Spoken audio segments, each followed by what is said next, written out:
Welcome to Pod Band Pipecast, the premier pipecast. Good job. Hello, everyone, and welcome to Pod Band Pipecast. So we're here today with Mr. Mike McKee, who is a piper in the Mesa Caledonian Pipe Band, and he's also an experienced music professional, as I guess we can say. So Mike is going to talk today about kind of his perspective on coming into piping, being a person from other musical backgrounds. I don't want to spoil it for you, but he's going to talk about that and then about some key signature stuff, which is interesting because I don't know if it's because I'm a drummer or not, but I don't think about the key signatures of pipe tunes. I don't know if we need to, but he's going to talk about it. We're going to find out. All right, let's take it away with the first question. So, how did you get into piping? Oh, it's been a long time. My dad used to drag us off to the Highland Games when I was growing up. He was into genealogy. And I always liked listening to the pipe bands. So he bought a practice chanter one day, brought it home and gave us the College of Piping book and said, you know, anybody that learns to play this, I'll buy a set of bagpipes. I think it was about 1974. I was in, I think, 10th grade. I sat down with it, learned to play a few tunes, and he got a set of pipes for me. Wow. And since then, I've been playing pipes. So at what point did you join a band, or did you find an instructor, or did you just?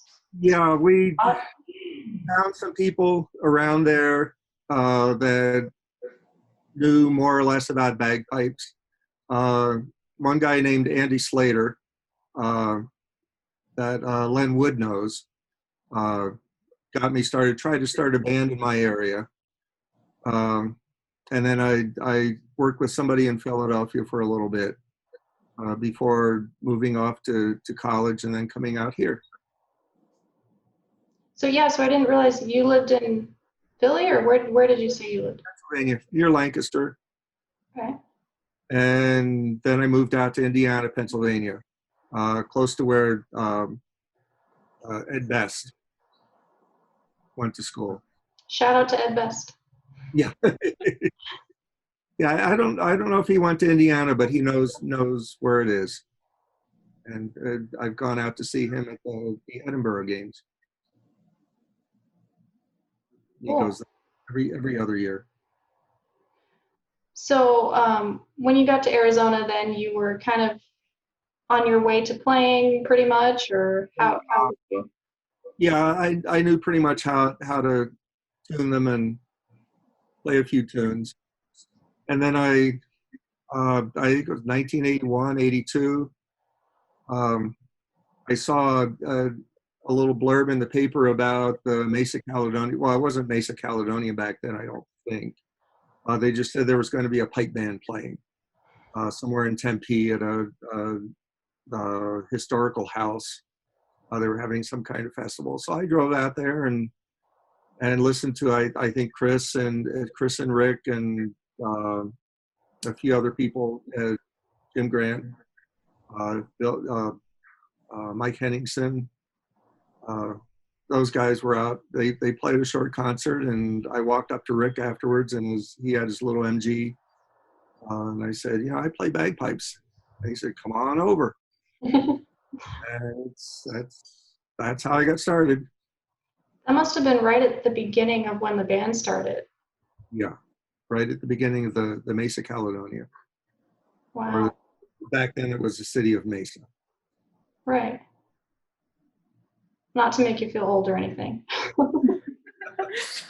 So what is your other musical experience outside of pipe band? Oh my, that's a lot. I started in fourth grade. I played flutophone for a few months, and I graduated to the elementary band. I played clarinet. And I did that fourth, fifth, sixth grade, junior high. And then I started going crazy. We had a really good music school back where I came from. We had a huge music department. We did Broadway musicals. We had an orchestra. We had a couple concert bands, chorus. And starting in, I think, eighth grade, I started playing in the county band, and then the district band, tryouts when I was in ninth grade, all the way through. I think I was in the district orchestra for a little bit. I learned to play bagpipes. I took flute lessons. I played sousaphone in the marching band, which was a lot of fun. And then in college, by then I was a musical junkie. I just joined every band I could. I was in the youth orchestra, youth band. That was my life. I joined chorus in college. Somebody told me to, and that was a lot of fun. Singing, I think we sang Messiah a few years, Carmina Burana. I don't know if you've ever heard it, but it's really intense. And a few other things, Brahms Requiem. By the time I graduated, I think I played bass drum in marching band for a year, and then I graduated to baritone horn. I played that for 3 years. So I got a lot of experience with brass instruments, woodwind instruments. And then I started teaching music out here in Arizona, teaching general music, choral music, band. Picked up the penny whistle and played with the band out here for a while. Right now I'm singing with Yavapai College Community Chorale, if we get started again in the fall. So that's my backup if I ever can't play bagpipes anymore. I'll join a few more choruses and just sing my brains out. That's, pretty much it's been music all along. All the music. Yeah. What do you like most about piping compared to playing other instruments? Frankly, I would, if I couldn't play bagpipes, I'd play something else. I'd be just as happy. But I really like the camaraderie. You go to the games, I know a lot of the people there and other bands. I'm familiar with the other bands. It's really kind of friendly. If I play, singing, we all get along with each other too. And it's, I think that's what I really look forward to. I'm not worried about the skill level. I've taught kindergarten, I've taught grade 4 bands. We're in a grade 3 band right now. I've worked with all kinds of people. But just being around musicians that have a common focus. That's what I like. Being in a pipe band, it's a little more challenging because you're playing in unison. And you get a little bit off in the music and it's bad. And in chorus, you fudge a little here and there. The unison isn't that much because you're singing in harmony. So you have a bunch of different things going on at the same time. But in bagpipe music, it's unison pipes. Yeah, really, even if you have harmony, it's still. Yeah, you're playing the same rhythms. So it's a little more challenging. Plus you got 3 drums to tune up and the chanter, and you have to get in tune with everybody else. Yeah, so for people that don't know, Mike was the pipe major of our grade 4 band, our Mesa Caledonian grade 4 band, for several years that we had in the mid 2000s. Yeah, early 2000s. I think I started 2003 or 4, somewhere around there. That sounds about right. I think 2005 we went to Scotland. 2007 we went. And that's when we did really well. Yeah. Was that fun or? Yeah. That was amazing. Just to work with those people and just where I took them from where we started, and actually it wasn't just me. It was everybody in the band just working and getting them to where they were. Cool. Well, yeah, I mean, you've said that you taught kindergartners, so pipe band people aren't much off that. In a way, yes. Um, kindergartners are a little more needy, and I think we come prepared. Yeah. I can talk to people in a normal voice. So one of the reasons we wanted to talk to you is, like I said, because you do have a lot of musical experience, and many people who are play bagpipes in the U.S. at least that we've encountered don't always have that. Sometimes they do. Yeah. But sometimes, you try to talk about things like key signatures, and it's like we don't really, especially myself coming from orchestra background and Adela coming from a band background, it's like that was one of the things you knew. As soon as you picked up a piece of music, it's like, what key is it? So I Yeah. don't could you talk a little bit about what is a key signature? Well, that's what they stress when you're playing in band, orchestra, in high school. Uh, Bagpipe music, it's not so important. It's a folk idiom.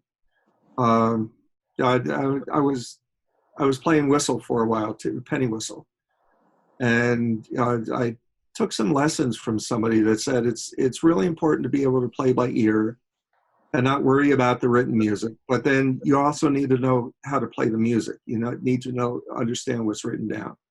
And I think we're the same way. We go from written music to playing by memory as fast as we can. But the key signature in bagpipe music is not important. There's one key signature, it's two sharps, which technically is a key of D. But that's not what we play in. So in a lot of bagpipe music, they leave it out. I think in Scots Guards and some other books, they don't even put the sharps in. It's just understood. If you play an F, it's F sharp. If you play a C, it's C sharp. But given that, we play in a bunch of different keys. And the easiest one is D. You start on D, you end on D, you have the F sharp and the C sharp. And it's pretty straightforward and pretty easy. Probably the next most common one, or just as common, is the key of A. And that gets interesting because the key of A should have three sharps. It should have a G sharp, which bagpipe players don't play. So there's two different ways to approach that. Either you play something in A and leave out all the G, like Scotland the Brave, or you throw in the G's and you get something called Mixolydian, which has a lower G and it sounds a little bit different.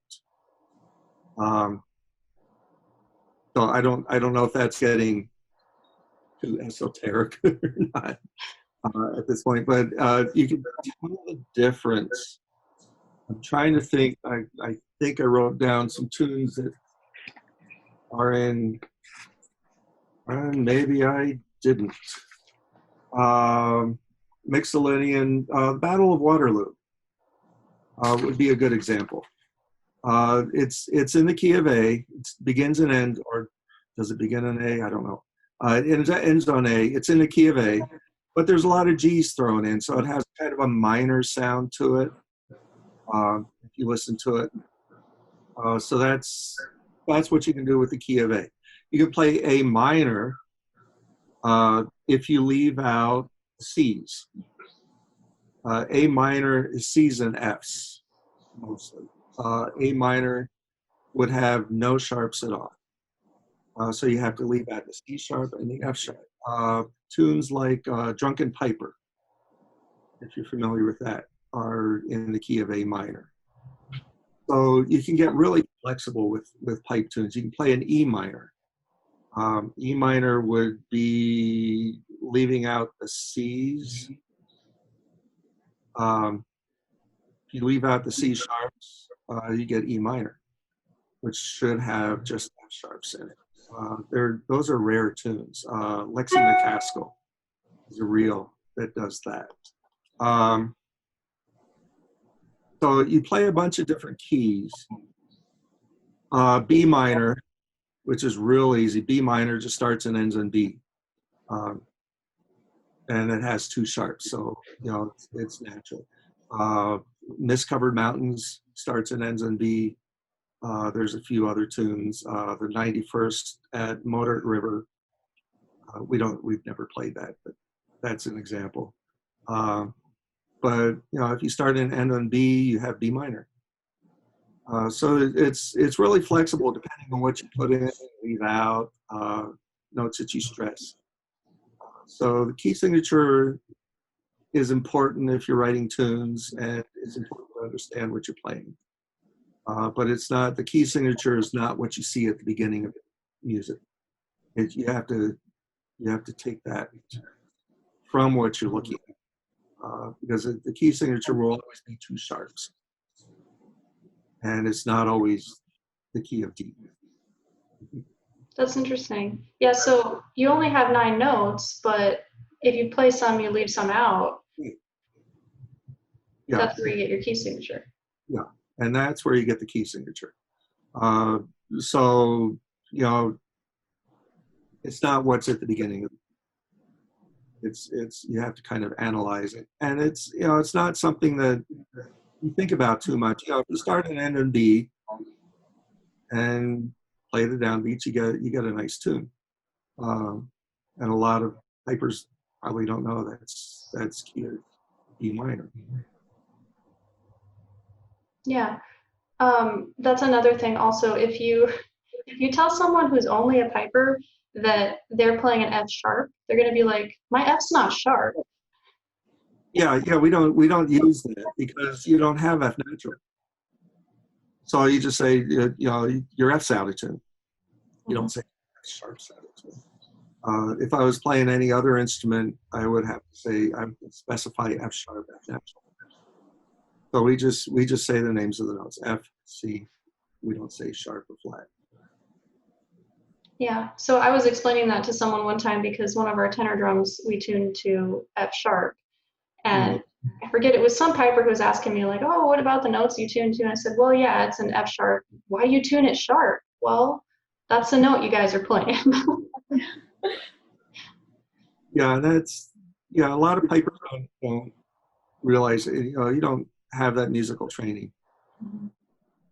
And you really don't need it to play the bagpipes. I mean, you can play grade 1 bagpipes and not know all this stuff, but it helps. Yeah. And as someone coming in from, a musical background other than bagpiping, that's probably what you're gonna look and see what's the key signature. I don't know. Yeah. Doesn't matter. Yeah. You look for the key signature. You look in the upper left-hand corner to find out what kind of music you're playing. That's what they teach you from elementary band. Mm-hmm. Look at the music first. And we need to do the same thing too. You look at the key signature, the time signature. You need to know the idiom. If you're playing a strathspey, you're going to play that different from a march or a reel or a jig. If it's in 6/8, you have to know if it's a march, a 6/8 march, or a 6/8 jig. So those are important things. You need to look at the music when you're learning to. Yeah. So you've written quite a few tunes. I know we're going off book a little bit, off script, because there's so many things you could talk about, right? And there's a level of depth to this that you could take college classes on music and still not know everything. Yeah.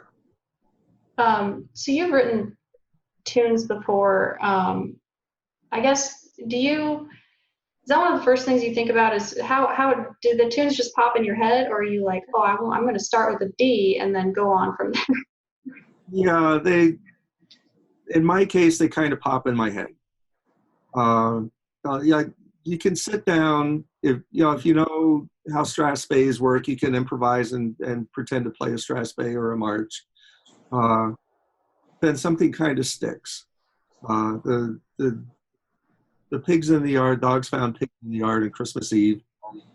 I was looking for something kind of evocative of we let the dogs out. They ran around the house. There were javelina back there. They came running back. It was snowing. It was Christmas Eve. It was kind of peaceful. So that's the kind of thing I tried to come up with. Um, and I've written a couple other tunes, uh, and I just some of them I try to take off of others, um, or base on other things. I'm trying to think of what I've done. I've arranged a bunch of stuff, like Hallelujah. That was pretty straightforward. I just got somebody's arrangement of it, and then found an orchestration and kind of melded those two together. Uh, and what was the other? The Parting Glass. I worked on a little bit. But yeah, when I'm writing, if I write a tune, it just kind of pops in my head. Cool. So you don't sit down and get out your calculator and figure out how many times you can use one note. No, that's that's wrong. I think we get this idea that we have to sit down and figure everything out mathematically, but it doesn't work like that. I think if I sat down and analyzed Pigs in the Yard, I don't know how I set it up. I don't know what key I was working in. I just started playing notes. I thought, this sounds really good. Let's develop it. And what I think is important is just to listen to the tune and see where it's going. What note comes next? And I think, especially in the second part of that, I struggled with a few notes, but you just keep playing different things, and you hit something that just sounds right and belongs there.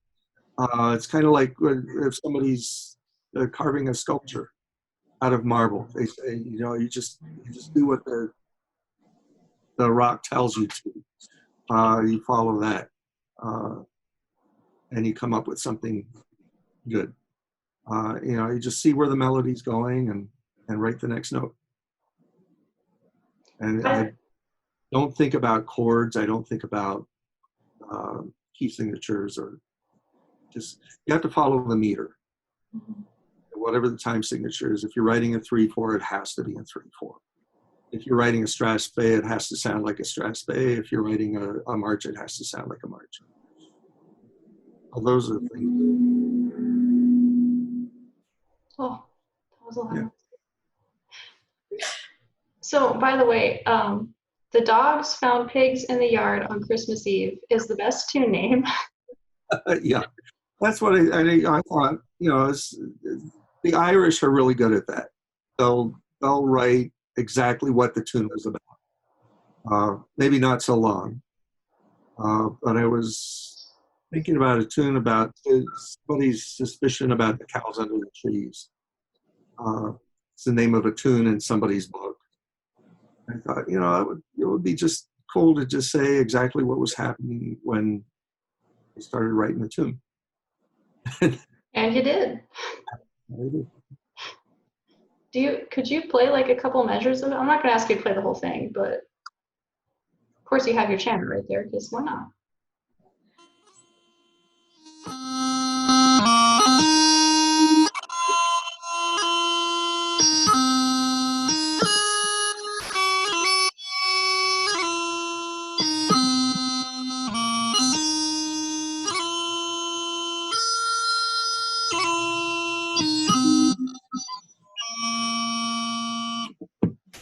Nice.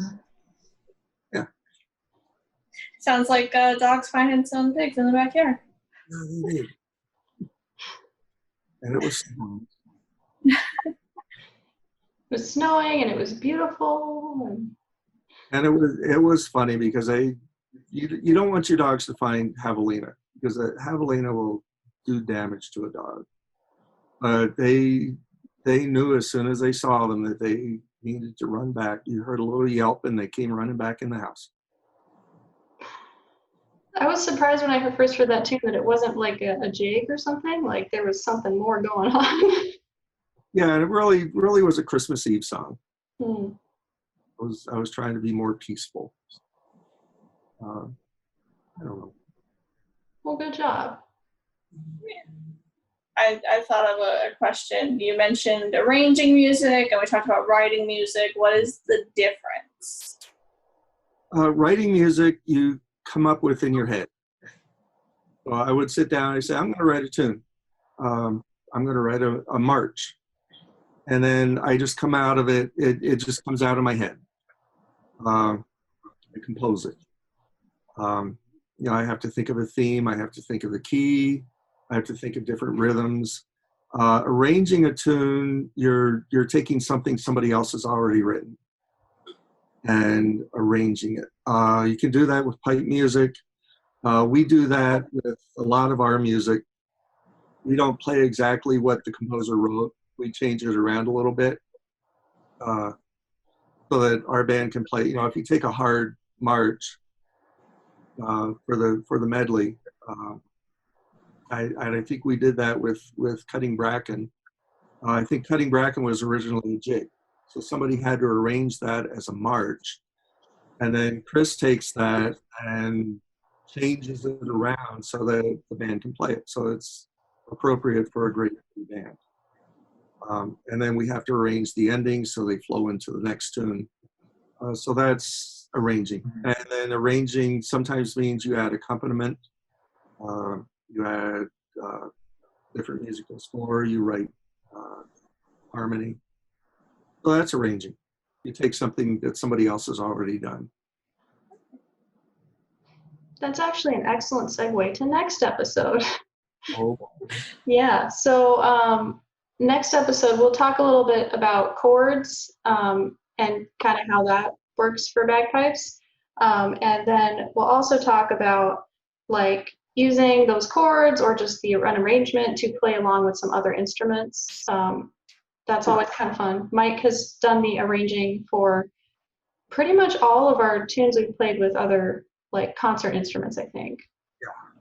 So he's mentioned a few of them, and so we'll go over a few of them and talk about what that process is like. And Adela and I were actually musicians on some of those sets, so we can talk about, as other musicians playing concert instruments, what that's like. And yeah, we'll go from there. Great. Cool. We will see you all next week, or you will see us next week. Bye. Bye. Thanks for listening, everyone. If you enjoyed this show, then support us on Patreon for exclusive content, as well as the video of us recording this. We'll have special exercises we'll be writing, as well as tips and tricks with tenor drumming and other instruments to come. Subscribe to us on YouTube for some tenor tutorials and possibly other tutorials later on. And like us on Facebook at Podband Pipecast.